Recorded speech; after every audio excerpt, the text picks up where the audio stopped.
हाय दोस्तों, नमस्कार। मैं आपका दोस्त महेंद्र सिंह स्वागत करता हूं मुकेश महेंद्र एजुकेशन पर।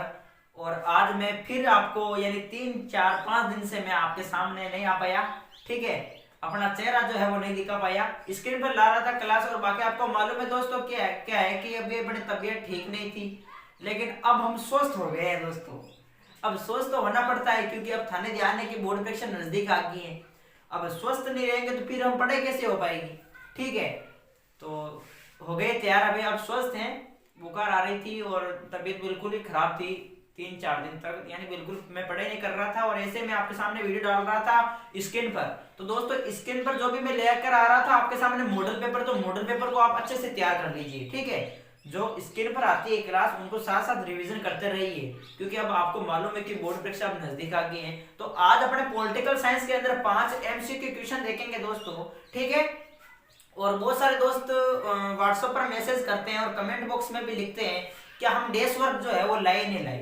तो दोस्तों मैं कहना चाह रहा हूँ डेस्क वर्क जो है आपकी इच्छा पर निर्भर है। अगर आपकी इच्छा है कि हम लाए तो सही बात है, और वैसे दोस्तों डेस्क वर्क नहीं लाए तो भी अच्छा है, क्योंकि डेस्क वर्क दोस्तों मैंने देखा है पूरे डेस्क वर्क को अलग अलग विषय के, जैसे भूगोल, पॉलिटिकल साइंस, ठीक है नहीं, ज्योग्राफी, पॉलिटिकल साइंस, हिस्ट्री, सभी के डेस्क वर्क जो अपने स्कूल में सरकारी टीचर के पास है, ठीक है, स्कूल के सरकारी स्कूल की तरफ से मिलते हैं क्योंकि स्कूल में आती है डेस्क वर्क।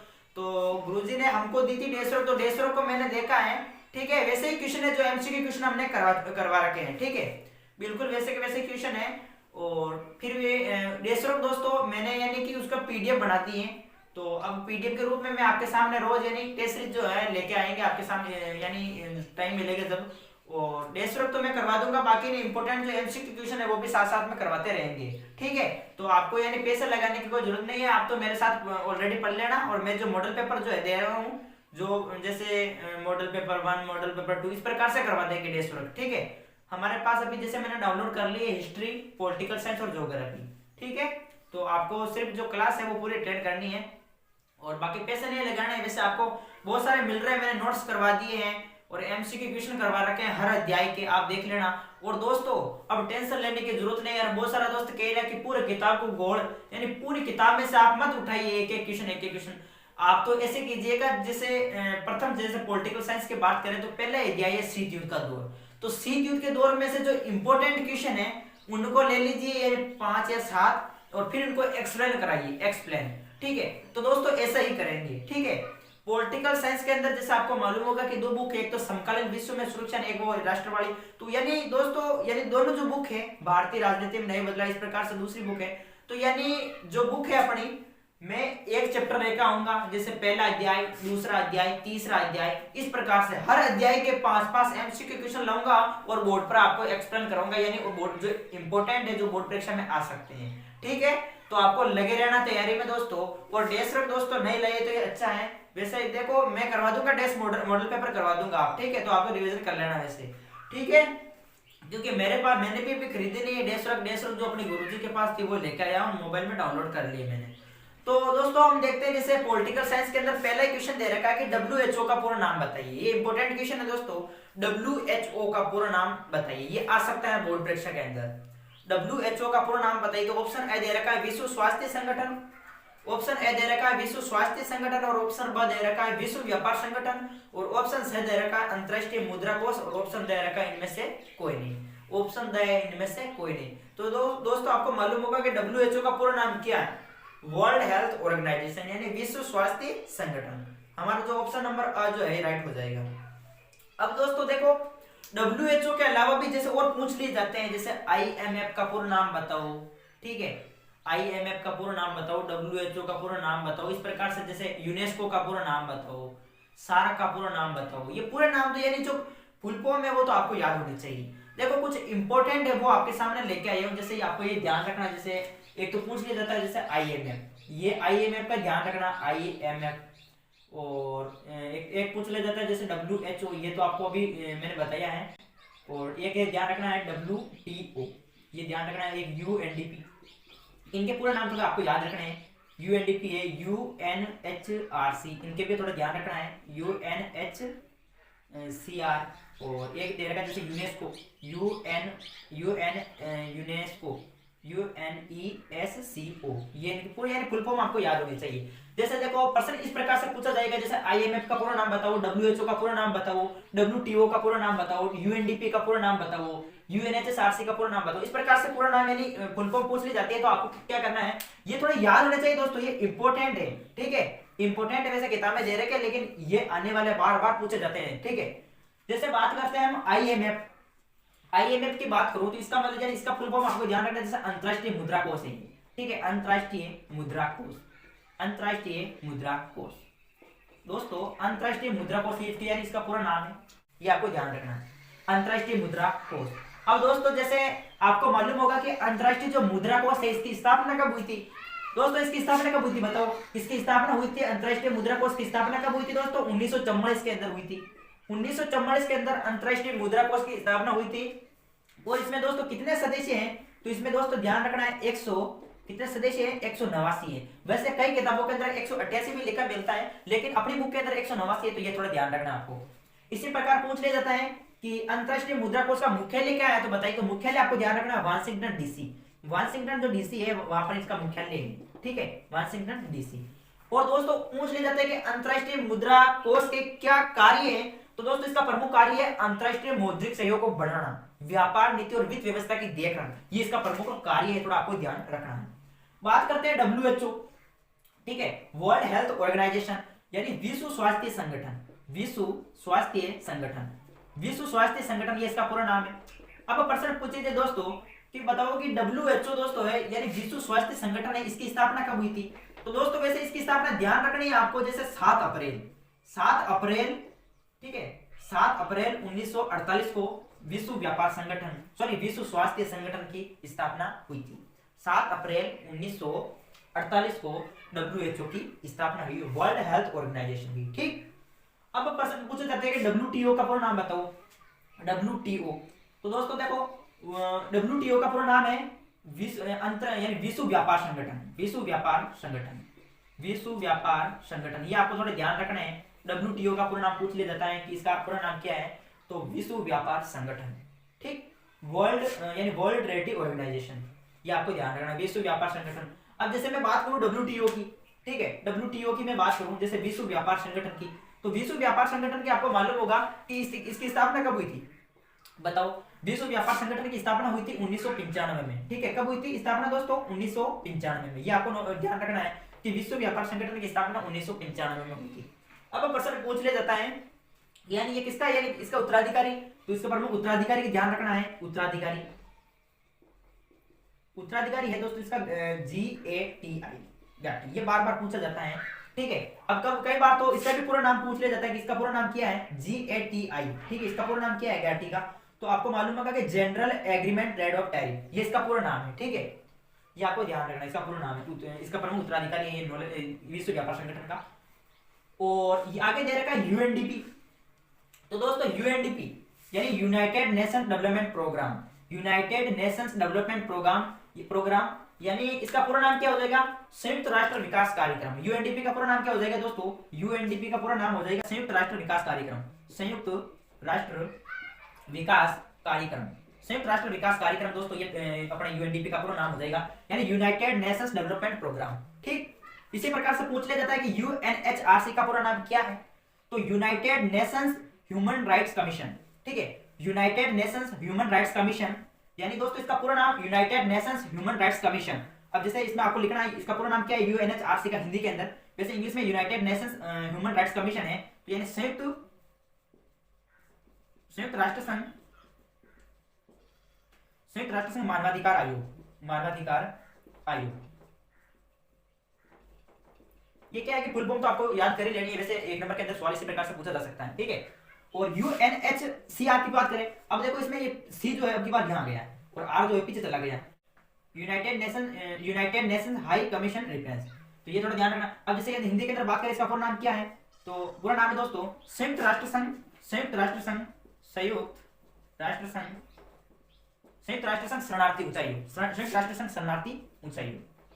शरणार्थी उच्चायोग, ये प्रमुख इसका पूरा नाम है। यूनेस्को, ये बार बार पूछा जाता है दोस्तों, बोर्ड परीक्षा के अंदर तो बार बार यही पूछा जाता है, ठीक है, यूनेस्को कि इसका पूरा नाम क्या है। तो देखो इसका पूरा नाम है, आपको मालूम होगा कि United Nations educational social and culture organisation. ठीक है, United Nations educational social culture and organisation. ये बार बार पूछा जाता है यूनेस्को का पूरा नाम, तो पक्का रट लेना, ये तो वेरी वेरी इंपॉर्टेंट है। इनमें से दोस्तों ये तो वैसे 5 हुई, यानी कितने दे रखे हैं, 6 दे रखे हैं, तो 6 इंपॉर्टेंट है, लेकिन विशेष तौर से एक तो यूनेस्को और एक डब्ल्यूएचओ, ठीक है, और ये यूएनडीपी और डब्ल्यूटीओ, ये बार बार पूछे जाते हैं। यूनेस्को की मैं बात करूं तो United Nations educational social United Nation educational social culture and organisation. ठीक है, जैसे बात करें जैसे संयुक्त राष्ट्र संघ, संयुक्त राष्ट्र संघ शैक्षिक सामाजिक एवं सांस्कृतिक संगठन, सामाजिक एवं सांस्कृतिक संगठन।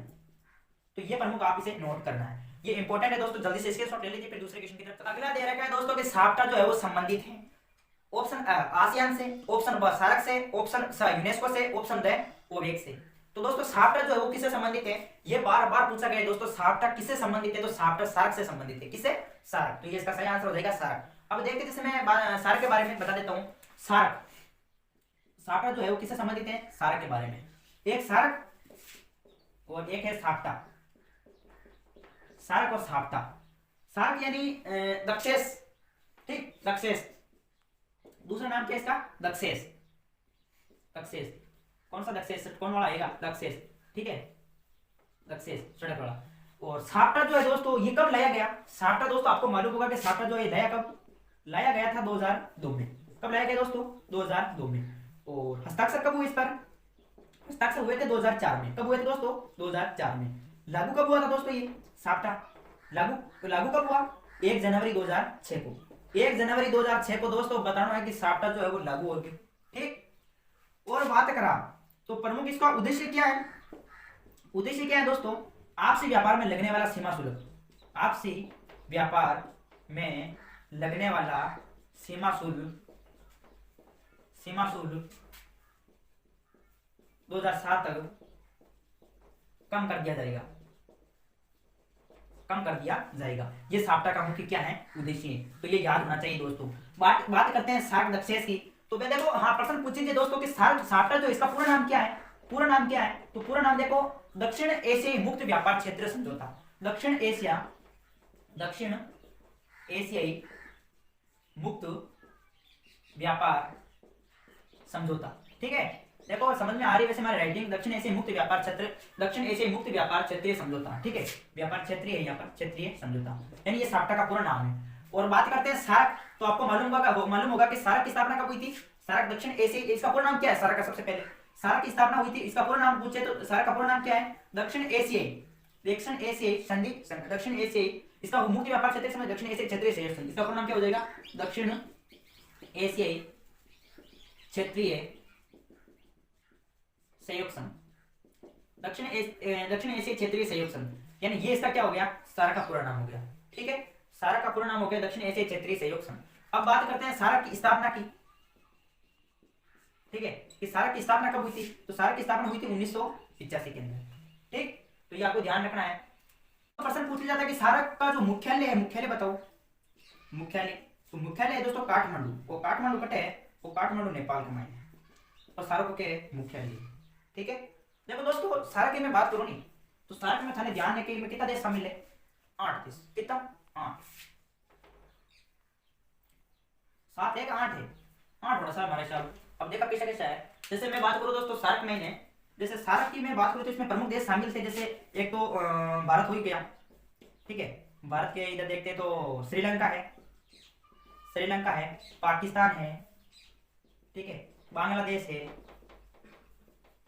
है, नेपाल है, भूटान है, मालदीव है, ठीक है, मालदीव है, और श्रीलंका है, तो श्रीलंका का तो हो गया है, 1 2 3 4 5 6 7, और दोस्तों 8वें स्थान पर किसको शामिल किया, अफगानिस्तान।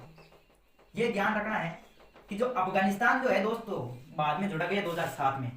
अफगानिस्तान सार्क का सदस्य कब बना, तो 2007 में। ठीक, ये इंपॉर्टेंट क्वेश्चन है, बार बार पूछा जाता है अफगानिस्तान वाला। तो कुल मिलाकर देखो सार्क में कितना देश शामिल है, 8 देश है, ये थाने याद होना चाहिए। देखो दोस्तों कि सार्क क्यों असफल हो गया, सार्क असफल क्यों हुई, क्योंकि इनके सदस्य जो है वो आपस में लड़ते रहते हैं दोस्तों। प्रश्न पूछ लिया जाता है कि सार्क क्यों असफल हुआ, तो आपको लिखना है कि सार्क इसलिए असफल हुआ क्योंकि इनके सदस्य के बीच, यानी इनके एक तरीके से कह सकते हैं कि बार बार झगड़ा होता रहता है। ठीक है, क्योंकि आपसी विवादों को बातचीत से नहीं सुलझाया जा सकता। आपस में लड़ते रहते हैं, कभी नदी जल विवाद को लेकर इस प्रकार से बार बार झगड़ते रहते हैं, सीमा विवाद हो जाता है कभी, ठीक है। इसीलिए सारे जो है वो ऐसा हो गया। इंपॉर्टेंट है, ये ध्यान रखना, ठीक। तो ये नोट करना दोस्तों। देखो, माँ तेरे हर आंसू को एक मोती सा चमकाएंगे, तू सपने बड़े देख हम करके दिखाएंगे। तो दोस्तों करके दिखाना है, ऑब्जेक्टिव टाइप क्वेश्चन आ सके थाने अच्छी तरीके को नोट करना, 12 में अच्छी परसेंटेज बनानी दोस्तों, ठीक है। अपनी माँ ने जान बोल दो कि माँ तेरे हर आंसू को एक मोती सा चमकाऊंगा, तू सपने बड़े देख मैं करके दिखाऊंगा। गरीब परिवार में पैदा होना बड़ी बात नहीं है, परिस्थिति को बदल देना बड़ी बात है दोस्तों, ठीक है। हम सब अपन गरीब परिवार से हैं, ठीक है। आप सोच रहे होंगे कि आप तो अमीर होंगे, अमीर कुछ नहीं दोस्तों, बिल्कुल ही गरीब परिवार से है। हमारी जो वास्तविक स्थिति है वो आपको पता नहीं है, ठीक है। तो यानी गरीब परिवार में जन्म लेना कोई बड़ी बात नहीं है, परिस्थिति को बदल देना बड़ी बात है। तो आपको लगे रहना दोस्तों तैयारी में, क्योंकि आपको मालूम होगा कि गरीब भी धीरे धीरे आगे बढ़ता है, ठीक है। मेहनत करेंगे तो बढ़ेंगे, बाकी नहीं बढ़ सकते। तो पहले इनको नोट कर लीजिए, फिर आगे देखते हैं। अगला क्वेश्चन है कि भारत ने अपना पहला परमाणु परीक्षण कब किया था? भारत ने मई 1974, 1975, 1799, 1990। तो भारत ने अपना पहला परमाणु परीक्षण किया था दोस्तों मई 1974 में, ठीक है। ये राइट हो जाएगा। दोस्तों आपको मालूम होगा कि भारत और पाकिस्तान दोनों ने एक साथ परमाणु परीक्षण किया था। कब किया था बताओ? 1998 में, ठीक है। पाकिस्तान ने कहा किया था? चगाई की पहाड़ियों में। और भारत ने कहा किया था बताओ? भारत ने पोखरण राजस्थान के जैसलमेर जिले के अंदर किया था, ठीक। ये ध्यान रखना है। और भारत और पाकिस्तान के बीच युद्ध भी हुआ था, आपको मालूम होगा। 1948 में कश्मीर मुद्दे को लेकर हुआ था, ठीक है। 1965 में युद्ध हुआ था भारत और पाकिस्तान के बीच। 1971 में युद्ध हुआ था बांग्लादेश संकट को लेकर। 1999 में हुआ था कारगिल युद्ध, ये याद होना चाहिए दोस्तों। 1962 में हुआ था भारत और चीन के बीच युद्ध। तो इस प्रकार ये युद्ध आपको याद होना चाहिए, ठीक। अगला क्वेश्चन है हमारा चौथा क्वेश्चन कि रूसी क्रांति किस वर्ष में हुई? रूस की जो क्रांति है वो किस वर्ष में हुई? 1917, 1918, 1916, 1990। तो आपको मालूम होगा कि रूसी क्रांति कब हुई दोस्तों? 1917 में, ठीक है। रूसी जो क्रांति है, देखो रूसी क्रांति की मैं बात करूं तो रूसी क्रांति दोस्तों कब हुई थी? रूसी क्रांति हुई थी 1917 में। कब हुई थी दोस्तों? 1917 में। ये आपको ध्यान रखना है, रूसी क्रांति 1917 में। अब देखो रूसी क्रांति 1917 में हुई, तो रूसी क्रांति के नायक कौन है? तो रूसी क्रांति के जो नायक है दोस्तों वह है लेनिन। कौन है दोस्तों? लेनिन। दोस्तों लेनिन जो है 1917 से 24 तक शासन करते हैं, ठीक है, सोवियत संघ के नेता के रूप में। और फिर लेनिन के बाद में कौन आ जाते हैं? स्टालिन। ठीक, कौन आ जाते हैं दोस्तों? लेनिन का उत्तराधिकारी आ जाता है स्टालिन। क्यों भाई? अब मैं आ जाऊं। स्टालिन जो है वो 1924 से 53 तक, 1924 से 53 तक, ठीक, 1924 से 53 तक। देखो स्टालिन जो है ये औद्योगिकरण को बढ़ावा देता है। किसको बढ़ावा देता है दोस्तों? औद्योगिकरण को ये बढ़ावा देता है, ठीक है। और स्टालिन के बाद में आपको मालूम होगा कौन आ जाता है? निकिता खुश्चेव, ठीक है, निकिता खुश्चेव आ जाता है, निकिता खुश्चेव।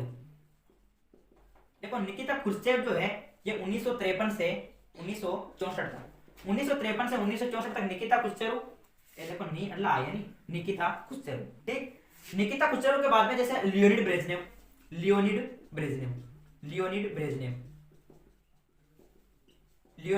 जो है वो 1964 से 82 तक, 1964 से 82 तक लियोनिड ब्रेजनेव रहे। और फिर बाद में अंतिम जो सोवियत संघ के राष्ट्रपति है वो है मिखाइल गोर्बाचेव। ये 1985 से 91 तक। और आपको मालूम होगा कि 25 दिसंबर 1991 को सोवियत संघ को पतन हो जाए, यानी सोवियत संघ बिल्कुल ही खत्म हो जाए, ठीक है, 25 दिसंबर 1991 को। यानी सोवियत संघ के अंतिम राष्ट्रपति थे मिखाइल गोर्बाचेव। तो सोवियत संघ पद से अपनी इस्तीफा दे देते हैं कम्युनिस्ट पार्टी को, फिर पतन शुरू हो जाता है। देखो गोर्बाचेव जो है इन्होंने क्या किया? इन्होंने लोकतंत्रीकरण की नीति चलाई सोवियत संघ में, यानी पिछड़ते सोवियत संघ में सुधार लाने का प्रयास किया, लेकिन ये नीति जो है वो कामयाब नहीं हो पाई, ठीक है। तो फिर सोवियत संघ का पतन हो जाता है। और आपको मालूम होगा कि फिर बाद में सोवियत संघ का पतन जो है वो कब हो जाता है दोस्तों? 25 दिसंबर 1991। देखो 25 दिसंबर 1991 को सोवियत संघ का पतन हो जाता है। तो प्रमुख जैसे जो येल्सिन है, ये कम्युनिस्ट पार्टी को इस्तीफा देकर रूस, यूक्रेन और बेलारूस इनके द्वारा घोषणा कर दी जाती है और सोवियत संघ का पतन हो जाता है। देखो फिर बाद में देखो सोवियत संघ के पतन के बाद यानी जो उत्तराधिकारी बढ़ता है, ठीक है, उत्तराधिकारी राज्य वो बढ़ता है रूस, ठीक है, रूस बढ़ता है। और रूस जो है वो स्वतंत्र राष्ट्रों का राष्ट्रकुल बनता है। और सुरक्षा परिषद में दोस्तों रूस को जो है स्थायी सदस्यता मिल जाती है। सुरक्षा परिषद में रूस को स्थायी सदस्यता मिल जाती है, ये ध्यान रखना। सुरक्षा परिषद में रूस को स्थायी सदस्यता मिल जाती है। और दोस्तों रूस में जैसे कौन बनता है, रूस में फिर बाद में येल्सिन, और येल्सिन जो है यानी 1700 यानी 1991 तक ये करता है, तो 1991 से 99 तक फिर बाद में जो है रूस के अंदर कौन रहता है, येल्सिन, 1991 से 99 तक। तो यानी ये आपको थोड़ा याद होना चाहिए। स्टालिन निकिता कुचरेव, आपको मालूम होगा कि क्यूबा जो मिसाइल संकट है वो 1962 के अंदर हुआ था, क्यूबा मिसाइल संकट, ये निकिता कुचरेव से इस समय 1953 से 64 तक, और ये लीनिड ब्रेजनेव। तो ये प्रमुख नोट करना। पहला विश्व युद्ध देखो, पहला विश्व युद्ध कब हुआ था, 1939 से 1945, 1939 से 1945 देखो ये स्टालिन के समय हुआ था, 1939 से 45। ये द्वितीय विश्व युद्ध हुआ था स्टालिन के समय, द्वितीय विश्व युद्ध, ठीक है, 1939 से 45। और 1918 से पहला विश्व युद्ध कब होता है, 1914 से 18 तक होता है, तो ये था लेनिन के समय। 1914 से 18 तक जो है पहला विश्व युद्ध किनके समय हुआ था, उस समय सोवियत संघ के नेता थे लेनिन। ठीक, ये प्रमुख आपको नोट करने हैं दोस्तों, जल्दी से नोट कर लीजिए, फिर आगे देखते हैं। आगे दे रखा है दोस्तों कि राज्य पुनर्गठन आयोग कब बना। तो राज्य पुनर्गठन आयोग दोस्तों कब बना, 1953, 1964, 1956, 1982। तो राज्य पुनर्गठन आयोग कब बना दोस्तों, 1953 में। कब बना, 1953 में, ठीक है। राज्य पुनर्गठन आयोग 1953 में बना। देखो पारित कब हुआ था, तो पारित हुआ था 1956 में, जबकि बना 1953 में, ठीक है। इस आयोग में ये मान लिया गया कि राज्य का जो पुनर्गठन है वो भाषा के आधार पर होना चाहिए, और भाषा के आधार पर पहला राज्य कौन सा बना बताओ, आंध्र प्रदेश। ठीक, तो ये प्रमुख ध्यान होना चाहिए। और आज हमारा छोटा सा वीडियो था, यानी 5 क्वेश्चन देखे थे, बोर्ड परीक्षा के अंदर आ सकते हैं, तो आपको अच्छी तरीके से नोट करना है, वीडियो को शेयर करना है, चैनल को सब्सक्राइब करना है, कॉपी के अंदर नोट करना है। थैंक यू, जय हिंद, जय भारत, वंदे मातरम।